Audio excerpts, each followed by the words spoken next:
Sizocela kubelaphi noma besikholwa noma besintu ukuthi laphana ake sihlonipheni, siyithande indawo esiyisebenzisayo laphana emanzini. Sithi masisiqedile ukufaka abantu konke lokho esizobageza ngaso, sicela ukuthi singakushiyi bakithi, singashiyi i-waste yonke lena, amakhathuni, iy'nsiba zey'nkukhu, izinto ezitholakala laphana, iy'mpahla. Siyacela impela kubelaphi, asisho ngenkani, sisho ngokuzithoba nangenhlonipho.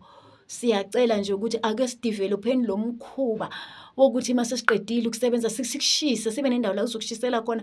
Mawungayikho indawo yokushisela la iduze nomfula, qoqa-ke kuthi buqamama laphana, bese-ke kuyilapho ozoshisa khona.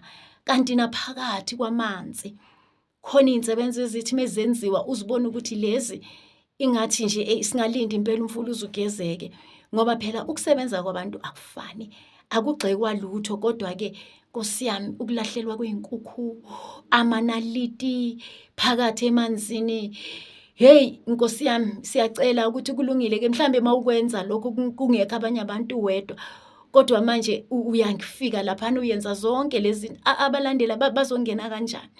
Manje sicela ukuthi silindane.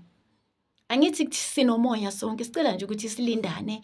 Umoya kuthiwa uyathobelana.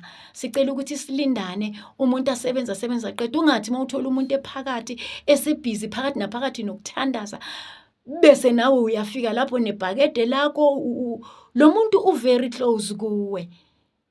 Kuphi ukumhlonipha lapho umuntu? Manje mawuzofika nawe ugeze umuntu kanti kunomuntu ngapha naye kubhizi abanye lana, ufike nawe whatever ozoyisebenzisa lapho iyodabula lapha namanzi phakathi kwalabantu abathole laphana emanzini. Hayi belaphi, siyacela nje siphaphathe isandla phezu kwesinye ukuthi ake sidevelopheni umkhuba wokuhloniphana, silindane ngaphakathi kwamanzi.